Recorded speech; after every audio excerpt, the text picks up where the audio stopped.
제가 인생에서 가장 충격적인 전화를 받은 날은 서늘한 가을 아침이었습니다. 저는 벨기에 브뤼셀에서 주로 활동해온 군사 분석가 테오도르 크리에치입니다. 20여 년간 유럽 여러 나라의 국방 자문과 무기 체계 분석에 몸담아 왔지요. 온갖 첨단 무기와 첨예한 국제군비 경쟁 속에서 나름대로 전 세계 무기 시장의 흐름을 꿰뚫는다는 자부심도 있었습니다. 하지만 그날 들려온 소식은 제 견고한 믿음을 송두리째 흔들어 놓았습니다. 핀란드 동부에서 한국 무기를 대규모로 구매하겠답니다. 기사 보셨습니까? 동료인 얀이 다급한 목소리로 전화를 걸어와서 묻더군요. 순간 눈이 번쩍 뜨였습니다. 애청자 여러분, 1초만 소중한 시간 내주시어 좋아요 부탁드립니다. 그럼 오늘의 사연 계속됩니다.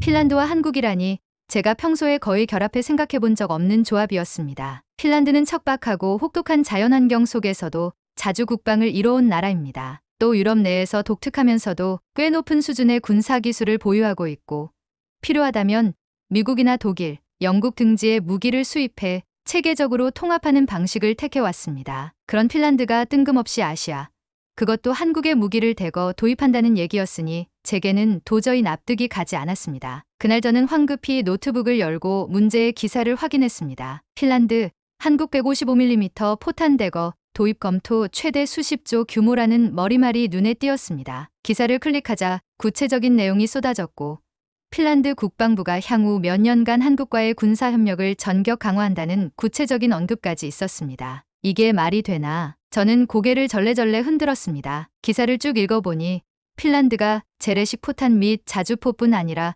미래형 군사기술 개발에 있어서도 한국 측과 협약을 맺을 가능성이 있다는 언급도 보였습니다. 그 순간 제 뇌리는 점점 더 어리둥절해지더군요. 지금껏 제가 정리해온 무기체계 통계와 분석 자료 속에서 한국은 어디까지나 성장 속도는 빠르지만 아직 기술적 기반이 미흡한 국가로 분류되어 있었습니다. 언제나 결론은 아직 실전에서 충분히 검증되지 않았다. 가격은 낮아도 정밀도 면에서 유럽 수준에 이르지 못한다라는 평가였지요. 그날 오후 저는 유럽군비자문위원회에서 간단한 브리핑을 맡았습니다. 각국 장성들과 방위산업체 대표들이 모인 자리였고 특히 이번 안건과 관련해 핀란드의 안톤 중장도 참석해 있었습니다. 저는 핀란드가 한국 무기를 검토한다는데 제 의견은 강력히 반대입니다라는 말로 포문을 열었습니다. 회의장은 일순 긴장감으로 가득 찼습니다. 유럽의 전통 기술과 미국의 방산 노하우가 이미 세계적 기준을 이룹니다. 게다가 러시아와 가까운 지정학적 리스크에 대비해야 하는 핀란드 입장이라면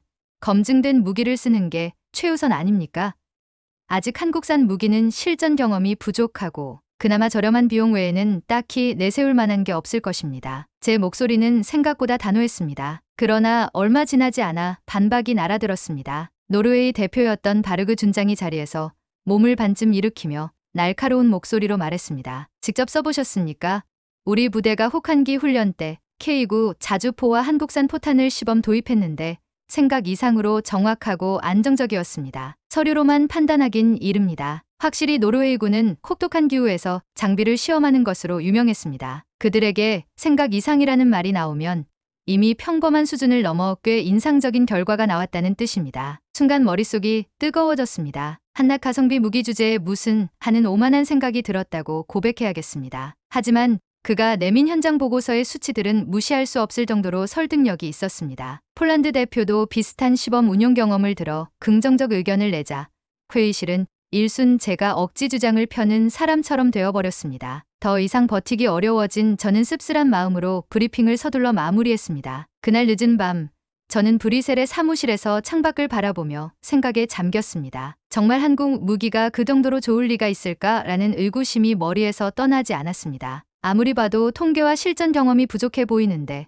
왜 이렇게 여러 나라에서 한국산 무기를 호평하는 걸까 싶었습니다. 그런데 다음날 아침 한층 더 충격적인 소식이 제게 날아들었습니다. 나토 본부에서 긴급히 저를 찾는다는 겁니다. 그리고 곧장 통보가 내려왔습니다. 테오도르 씨, 나토 측에서 한국 실태 조사를 담당해달라는 연락이 왔습니다. 직접 한국에 가서 무기 체계를 확인하고 분석해달라네요. 유럽에서는 제가 한국 무기에 대해 비판적인 입장을 피력한 대표 전문가로 알려져 있었습니다. 어쩌면 정말 문제가 없는지 당신이 직접 보고 와라라는 식의 도전이었을지도 모르겠습니다. 은근히 억울한 마음이 들었지만 다른 한편으로는 제가 옳았음을 더 확실히 증명할 기회가 될 수도 있다는 생각이 들었습니다. 좋다. 그럼 직접 가서 확인하고 별것 아니라는 걸 증명해 보이자. 며칠 뒤 저는 인천행 비행기에 올랐습니다. 약 10시간이 넘는 긴 여정이었습니다. 안전벨트를 매고 창문 밖을 멍하니 쳐다보며 유럽에서 아시아 끝자락까지 날아가기만 해도 고생이군. 괜히 허탕이면 어쩌지 하는 답답한 마음이 들더군요. 하지만 막상 인천공항에 도착해서 터미널 내부를 둘러보니 그것만으로도 충격이 시작되었습니다. 깨끗하고 미래지향적인 내부 설비, 신속하게 진행되는 짐 찾기와 입국 심사, 곳곳에 배치된 안내 로봇까지 저는 어라, 이거 내 예상보다 훨씬 선진적이네 하는 생각을 지울 수 없었습니다. 호텔로 이동하는 길에서도 놀라움은 이어졌습니다. 높은 빌딩들과 질서, 정연한 교통체계, 거리를 가득 메운 전자광고판과 공유 모빌리티 시스템이 눈길을 사로잡았습니다. 차창 밖으로 스쳐가는 풍경은 디지털 강국이라는 별칭이 괜히 나온 게 아니겠구나 싶게 만들었습니다. 그러나 저는 마음속으로 거듭 그래도 무기는 다르지. 토목이나 IT 기술로 무기가 강해지는 건 아니야. 라고 되뇌었습니다. 다음날 오전 한국방위산업협회 측에서 마련한 첫 미팅 장소로 향했습니다. 밝고 깔끔한 회의실에 중년의 연구원 2분과 젊은 실무 담당자가 나와 기다리고 있었습니다. 저를 반갑게 맞아준 그들은 서툰 영어가 아니라 꽤 유창한 언어로 자신들의 무기 체계를 브리핑하기 시작했습니다. K9 자주포, 155mm 포탄, 미사일 및 차세대 전차 플랫폼까지 생각보다 넓은 스펙트럼의 무기들이 소개되었습니다. K9 자주포는 혹한기, 사막, 그리고 해안 지역까지 다양한 환경에서 성능을 검증받았습니다. 해외 실제 운용 사례도 다수 쌓였고요. 그들이 들고 온 프레젠테이션 자료에는 유럽, 중동, 아시아 각국에서 실시된 혹독한 사격 훈련 결과들이 세세히 기록되어 있었습니다. 명중률, 내구성, 유지보수 편의성까지 통계적으로도 꽤 훌륭한 지표들이었습니다. 하지만 저는 아직 반신반의했습니다. 서류로는 뭐든지 만들 수 있지. 직접 봐야지 알 수 있다. 하고 돼봤자 담당자는 기다렸다는 듯이 곧 실제 시연장이 준비되어 있습니다라며 일정을 안내했습니다. 생각보다 철저히 준비되어 있다는 느낌에 살짝 당황스러웠지만 동시에 호기심도 커졌습니다. 이틀 뒤 한국 서북부에 위치한 대규모 시연장으로 이동했습니다. 마치 작은 도시처럼 넓은 부지였고 곳곳에서 경계와 출입 통제가 이뤄지는 등 보안이 매우 철저했습니다. 안내를 맡은 한국군 단부가 저를 포병 시연 구역으로 안내해 주었습니다. 해당 구역에는 수십 대의 자주포가 훈련과 유지보수를 반복하는 모습이 한눈에 들어왔습니다. 주변 부대원들은 각자 분주히 움직이고 있었는데 모든 행동이 꽤 조직적이고 체계적으로 보였습니다. 곧 시연이 시작되었습니다. 커다란 K9 자주포 한 대가 포문을 들어 올리며 목표물을 향해 조준했습니다. 저와 동행한 관계자 몇 명, 그리고 해외에서 온 다른 참관인들도 긴장된 모습으로 지켜봤습니다. 사격 준비 완료라는 무전을 들은 간부가 제게 이어폰을 건네주어 사격 소음을 다소 줄여주었죠. 하지만 그럼에도 첫 발포 소리는 대지를 뒤흔들 정도로 강렬했습니다. 포탄은 순식간에 날아가 목표물에 명중했습니다. 우연일 수도 있겠죠. 그러나 연속 발사가 이어졌고 여러 각도로 궤적을 달리하며 발사된 포탄들이 모두 정확하게 목표 지점에 꽂혔습니다. 심지어 여러 발을 다른 시간에 발사해 일정 간격을 두고 각각의 포탄이 동시에 목표 지점에 나타나도록 조절하는 대량 동시탄착 MRSI까지 선보이자 저도 모르게 입이 벌어졌습니다. 여러 나라에서 이 기술을 개발해 시연해 오긴 했지만 이 정도의 정교함을 실제로 보고 듣기는 처음이었으니까요. 뒤이어 곧바로 혹독한 환경 테스트 영상을 보여주었는데 모래 폭풍이 몰아치는 사막 훈련장과 영하 30도를 넘나드는 설원에서의 사격 훈련 장면이 교차 편집되어 있었습니다. 먼발치에서 본 훈련 영상 속에서도 포탄은 꽤 안정적으로 날아가 목표에 명중했습니다. 저도 이제 더 이상 이건 조작된 자료일 거야 라고 의심하기가 민망할 정도였습니다. 이 정도면 실전에서도 신뢰도가 꽤 높겠군요. 제 입에서 무심코 혼잣말처럼 나온 이 말에 옆에 서 있던 군 간부가 미소 지으며 설명을 덧붙였습니다. 중동, 북유럽 등 다양한 환경의 실전을 거치며 개량을 거듭해왔습니다. 저희에게는 단순한 수출용 무기가 아니라 직접 생존을 위해 발전시켜온 무기이기도 합니다. 그리고 그는 저에게 한국전쟁과 이후 긴 세월 동안 이어진 군사적 긴장 상태에 대한 짧은 역사를 언급했습니다. 한국은 여전히 분단국가이자 휴전 상황이니까요 라고 말하는 그의 표정은 꽤 진지했습니다. 이 말을 듣는 순간 저는 단순한 이윤 추구형 방산 산업이 아니라 생존을 위해 기술을 갈고 닦은 나라라는 게 실감나기 시작했습니다. 다음으로 이동한 곳은 탄약 생산 공장이었습니다. 자동화 설비가 촘촘히 갖춰져 있었고 공장 내부는 유럽에서나 볼 수 있을 법한 최신 로봇팔과 센서 시스템으로 가득했습니다. 로봇팔이 컨베이어 벨트를 따라 이동하는 금속 부품을 정확히 잡아 조립하고 이어서 다른 로봇팔이 또 다른 공정으로 넘겨주는 모습은 정말 빈틈이 없어 보였습니다. 공장 작업자들은 각자 모니터와 계기를 지켜보면서 혹시라도 오차가 발생하면 즉시 시스템을 멈추고 점검하는 프로세스를 잘 준수하고 있었습니다. 공장 곳곳에는 품질 관리실이 배치되어 있었는데 무작위로 뽑아낸 탄약을 초정밀 계측 기기로 검사하는 모습이 꽤 인상적이었습니다. 또 하나 놀라웠던 건 꽤 다양한 종류의 탄약들이 동시에 생산된다는 점이었습니다. 재래식 포탄부터 정밀 유도탄에 이르기까지.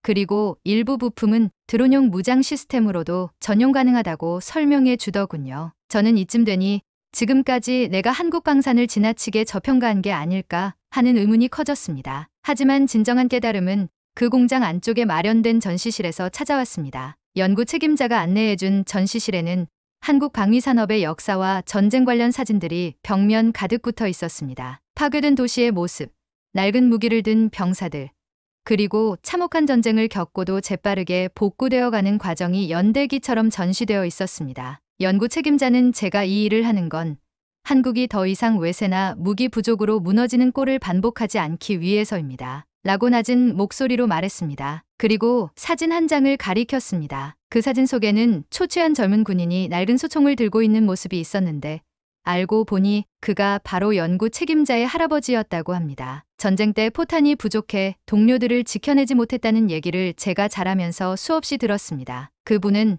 다시는 우리 같은 작은 나라가 무기 없이 무너지는 일이 없어야 한다고 늘 강조하셨죠. 저는 그 순간 말문이 막혔습니다. 무기를 성능과 가격표로만 판단해온 제 태도가 부끄럽게 느껴졌습니다. 한국이 보여주는 군사기술은 단지 저렴하고 대량 생산만 가능한 시스템이 아니라 그 뒤에 처절한 생존의 역사가 깔려있다는 사실을 깨닫게 되었습니다. 그리고 그 생존의 욕망이 집요한 연구개발의 원동력이 되었고 그 결과 지금과 같은 수준의 정확도와 안정성이 확보된 것이라는 결론에 다다를 수밖에 없었습니다. 며칠간의 시찰 동안 저는 K9 자주포뿐 아니라 한국군이 새롭게 개발 중인 자주 대공포 시스템, 다연장 로켓, 무인 로봇 시스템 등도 간략하게나마 구경할 수 있었습니다. 특히 드론 기술과 연계한 미래 전장 시뮬레이션 시설은 제게 무척 신선한 충격을 안겨주었습니다. 이미 유럽, 미국, 러시아 등 강대국들이 드론 군집 전술과 AI를 접목한 무기 체계를 선도하고 있다 생각했는데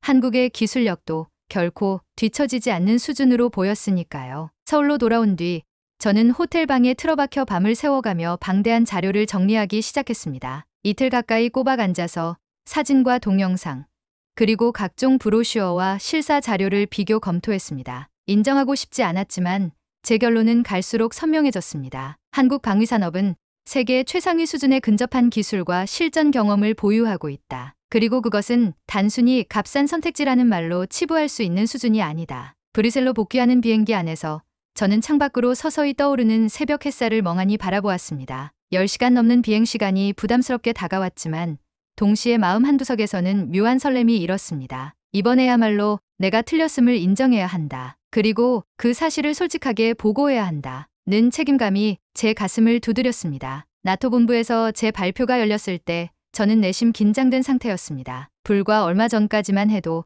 한국 무기는 값싼 대안일 뿐이라고 단언했던 사람이 이제는 180도 다른 말을 하게 된 셈이었으니까요. 각국 장성들과 방위산업 관계자들이 지켜보는 가운데 저는 준비해 온 프레젠테이션을 시작했습니다. 한국의 자주포와 포탄, 그리고 기타 무기 체계들은 단순히 저렴한 옵션이 아닙니다. 혹독한 기후와 실전에서 검증되었으며 무엇보다 그 나라의 역사와 투지를 반영한 기술이었습니다. 이 말이 끝나자 회의장에는 조용한 술렁임이 일었습니다. 각국 대표들이 수군거리며 제 자료를 살펴보았고 핀란드 대표단이 특히 깊은 관심을 보였습니다. 이미 어느 정도 결론을 내려둔 듯한 분위기였지만 제가 가져온 실제 시찰 결과와 수치들이 더해지자 확신이 강해지는 모양새였습니다. 며칠 뒤 헬싱키에서 열린 특별회의에 다시 참석하게 되었습니다. 그 자리에서 핀란드 국방부와 한국 관계자들은 국내 공장 설립 검토라는 전격 제안을 주고받는 모습이었습니다. 핀란드 북부 지역에 한국 기술을 접목한 포탄 생산 시설을 세운 뒤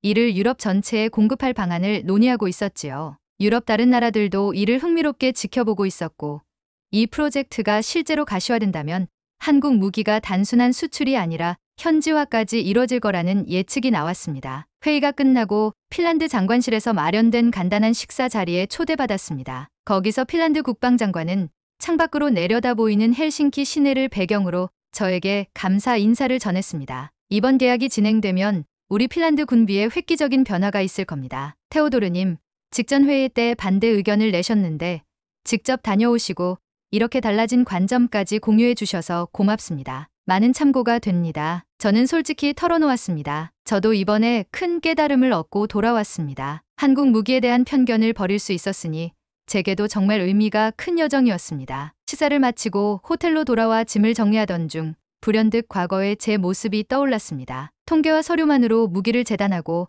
유럽과 미국의 전통적인 우위를 절대적인 기준으로 삼던 모습 말입니다. 그러나 실제로는 세상은 늘 빠르게 변하고 새로운 도전자들은 기존 강자들을 넘어설 준비를 하고 있다는 사실을 다시금 실감했습니다. 한국 방위산업은 바로 그런 의미에서 치열한 생존 의지와 첨단 기술을 결합해 이미 상당한 수준에 이르렀음을 제 눈으로 확인한 것입니다. 며칠 뒤 브뤼셀 사무실로 복귀해 최종 보고서를 마무리하던 순간 저는 마지막 문장을 이렇게 썼습니다. 한국 무기가 보여준 것은 단순한 가격 경쟁력이 아니다. 그것은 역사와 정신이 만든 생존의 산물이며 그 집요함과 투지는 세계 어느 나라도 섣불리 폄하할 수 없는 힘이다. 보고서를 마침표로 마무리하고 나자 가슴이 묘하게 두근거렸습니다. 제가 그동안 무의식적으로 지녔던 신흥 제조국에 대한 편견이 완전히 허물어졌다는 사실을 실감했기 때문일 겁니다. 20년 가까이 군사 분야에 몸담아오며 이토록 강렬하게 선입견을 깨뜨린 경험은 없었습니다. 그리고 이제는 기회가 될 때마다